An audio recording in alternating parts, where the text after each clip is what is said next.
What's up, everyone? Welcome into DodgerHeads, presented by DodgerBlue.com, part of the Blue Wire Podcast Network. My name is Jeff Spiegel, joined today by Matthew Moreno and Daniel Starkand. Unfortunately, we're here for not a good reason. Some breaking news from the Dodgers this morning that Walker Buehler will not return in 2023. There was some optimism after he had a positive start in his last rehab outing, or his first rehab outing, I guess. But news breaks today. Here's the statement that the Dodgers released. Today, the Dodgers are announcing right-handed pitcher Walker Buehler, who is recovering from Tommy John surgery, will not return during the 2023 season, with an eye toward coming back at the start of the 2024 campaign. Buehler's quote, "My goal since last year has been to return to a major league mound this season. After many conversations with my doctors, the Dodgers front office, training staff, and my family, we concluded that waiting until next season is the right course of action. I'm disappointed I will not be able to help this team go after a title in the 2023 postseason, but I look forward to returning fully healthy in 2024 and bringing another World Series to LA." Matt, I'll come to you first. I believe the Dodgers, am I right that it's not a setback, that this was just kind of a conversation? Is that how it's being framed?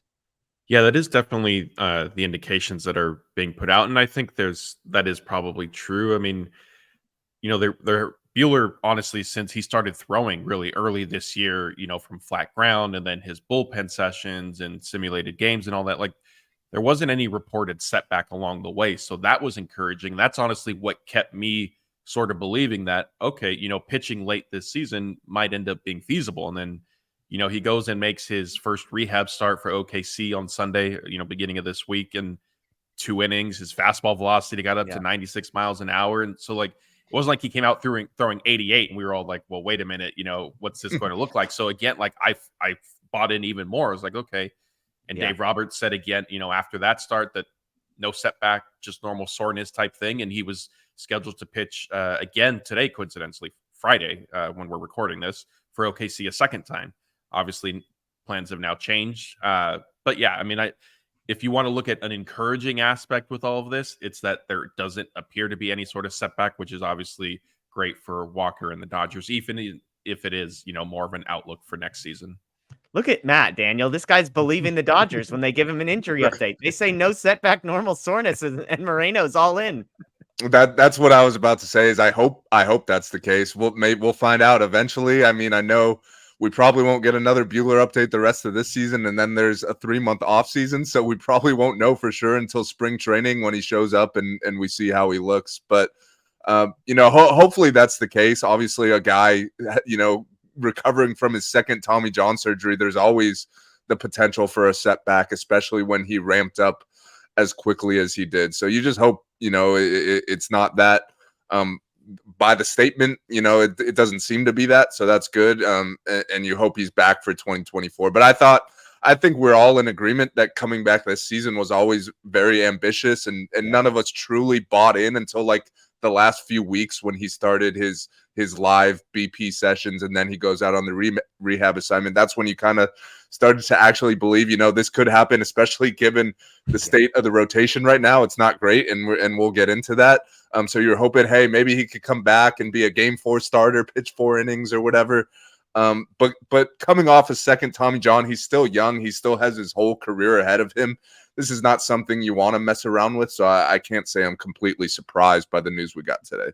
Yeah, I was with you. I did start to buy in this last week because it's like, why send a guy on a AAA rehab outing if you don't think that this is a real possibility? And then to Matt's point, the fastball was actually basically up in velocity since the last time we saw him.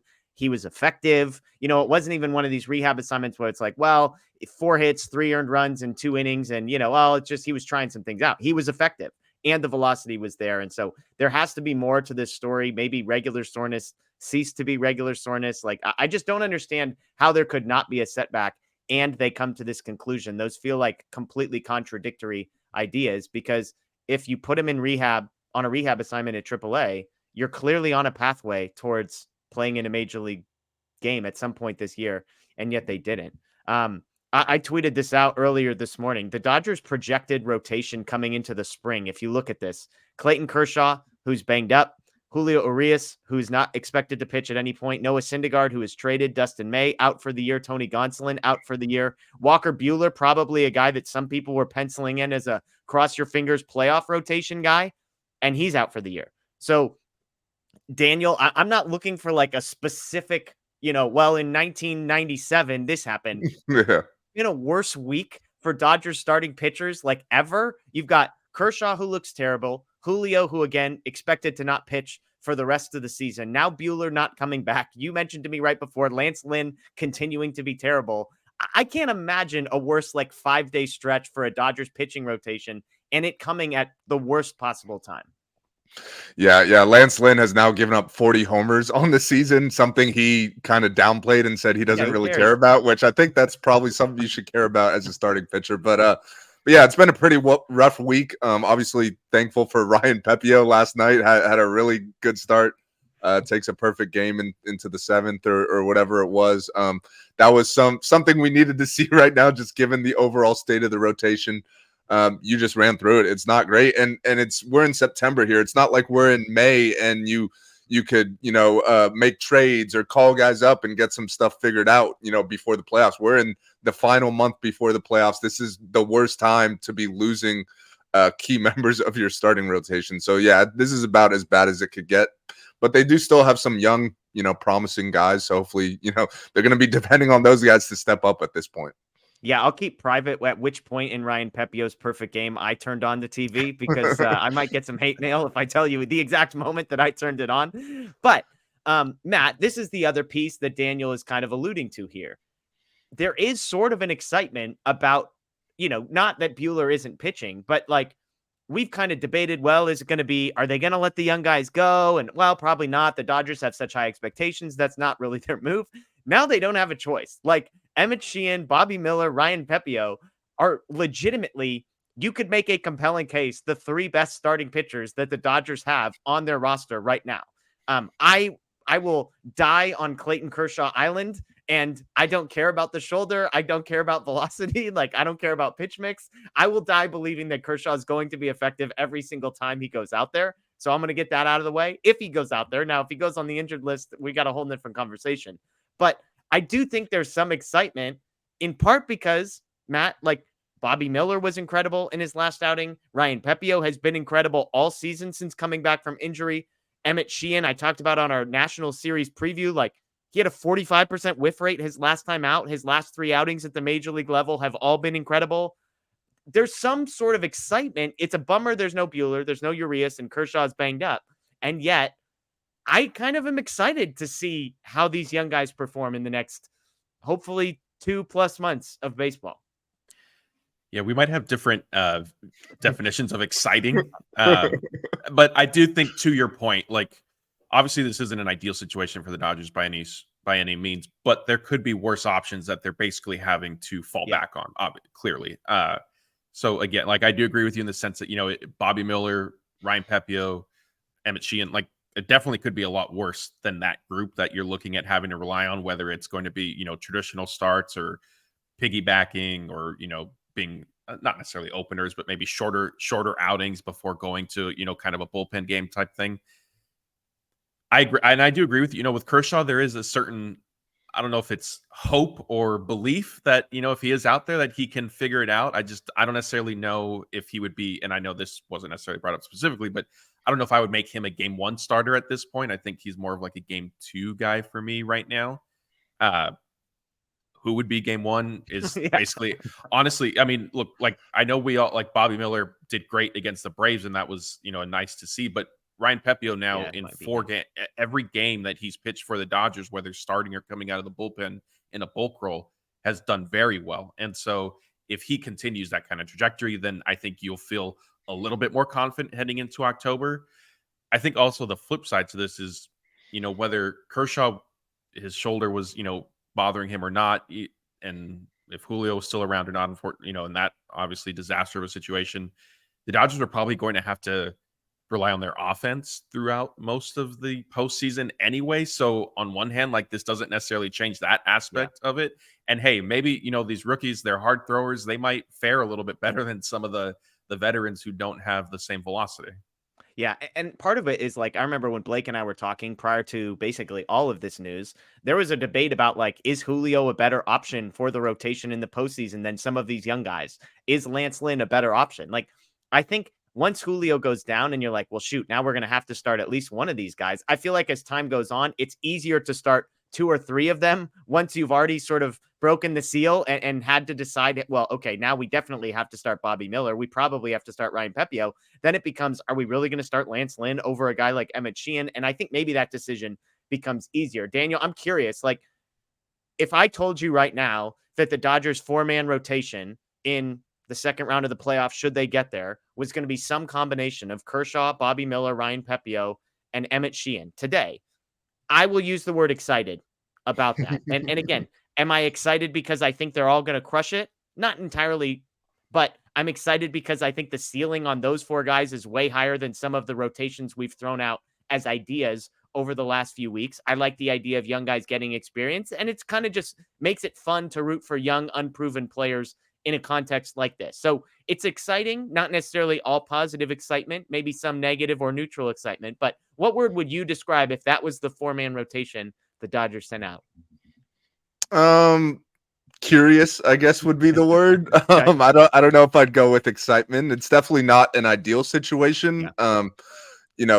Looking, you went through where the rotation was at the beginning of the year compared to where it was now. That there's a lot of talent on the IL and the administrative leave or whatever. There's a lot of guys that aren't going to be there, but I think considering all those circumstances, it definitely could be a lot worse. Like, all these young guys, they definitely have talent and they definitely have stuff that traditionally plays up in October. Like, a lot of them throw pretty hard. They have good off-speed pitches. They miss bats, so that's encouraging. But at the same time, you definitely would like some sort of postseason experience going into October. And this is not talking about, one of your guys has no experience. This is going to be 3/4 of the rotation probably has 0 playoff experience. So that's a little unsettling. But I guess it is kind of a house money thing at this point. I know everyone has the Braves as the favorites. And coming into the season, expectations weren't super high for the Dodgers. I know they've exceeded those, and that has since changed. And it's always World Series or bust. But I think there's less pressure going in, knowing you're not the favorites, knowing that no one really expects you to win the World Series. And you could just kind of go out there and see what happens. I agree with what Matt said. It's going to have to come down to the offense. They're going to have to show up in October. The last few days, I know yesterday against the Marlins, they kind of got, back on track, but the previous few days before that were not super encouraging. And it's kind of what we've seen, in the past from this offense, but they're going to have to step up and the bullpen as well. Like, it's going to have to be, I know Andrew Friedman has talked about this, the pitching staff, it's going to have to be a pitching staff, not starters and relievers. Like, you're going to have, maybe Emmett Sheehan starts a game and goes 3 or 4 innings. And then you're going to have a bulk guy come in. Maybe it's Ryan Yarborough for 2 or 3 innings. So it's going to have to be everyone contributing and stepping up. So that's, I guess that's the optimistic way to look at it, but it's still not ideal by any means. Yeah, Matt, one other angle that I want to bring out here is last year there was all this complaining about, sort of the complacency that maybe the Dodgers played with. Oh, they won all these games. They were so dominant. They had one of the best regular seasons that it's possible that messed with their mentality. It's going to be the exact opposite. Like, if the Dodgers announce that their game 2, 3, and 4 starters are 3 rookies who have never appeared in the postseason, I feel like there is some sense that that's going to light a fire under the team and sort of create a sense of urgency of like, hey, there's no games off. There's no gap between us and the teams that we're going to be playing against. And I feel like that is something that they could rally around. That Jason Hayward, Freddie Freeman, Mookie Betts, leaders in the clubhouse can really say, hey, there's no days off. Like, there's no at-bats off. There's no pitches off because it's all hands on deck. It's possible that even just the shift, which again, you could make a case the Dodgers might have the 3 most talented guys in the playoff rotation, more so than some of the other older veteran guys that we've talked about. And yet I do think from a mentality perspective, it could help. I know that's something you were big on last year and coming into this season. I'm curious if you agree. Yeah, I think it could potentially help. I mean, I agree with Daniel. Like, at this point, like, the Dodgers basically have nothing to lose. I think this is, Right. One of the first Octobers in recent memory, like he alluded to, that, they're not a clear World Series favorite. I know if you look at betting odds and all that, they're still high up on the board. Maybe not so much now. I don't know if they might slip a little bit, but even then, I don't think anybody like is outright, 100% expecting them to make it to the World Series and much less win it. So, Yeah, perhaps if they embrace a little bit of if Scotty can allow them to go from gritty to underdog Dodgers. I think he was calling them underdog early this season, so maybe he'll start bringing that one back now. I think and to that point of maybe lighting a fire under the team, Dave Roberts had already started discussing that he was going to have a different approach with the team this season, and I thought last year, not to belabor the point, that it did sort of fall on his shoulders that.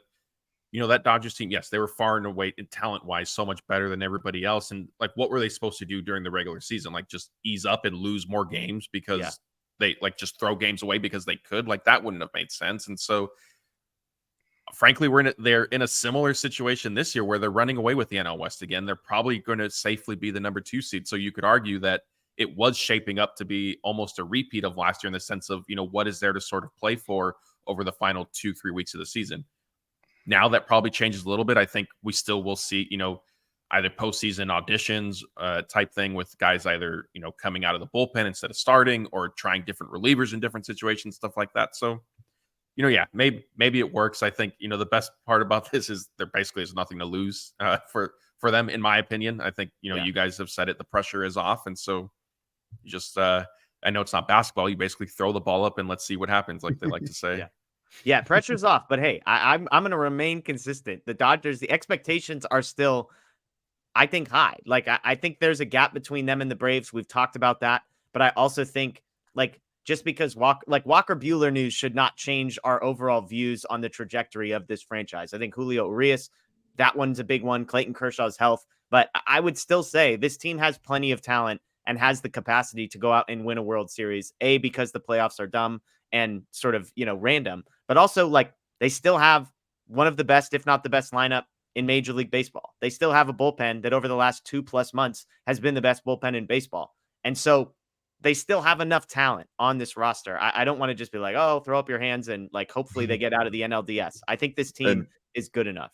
And just to add to that real quick, if you look at the Brave series that just happened, the 2 starting pitchers that performed well were Emmett Sheehan and Bobby Miller. It was Lance Lynn and Julio that did not do well, the veterans. So, sometimes that velocity, the ability to get swing and miss plays up in October.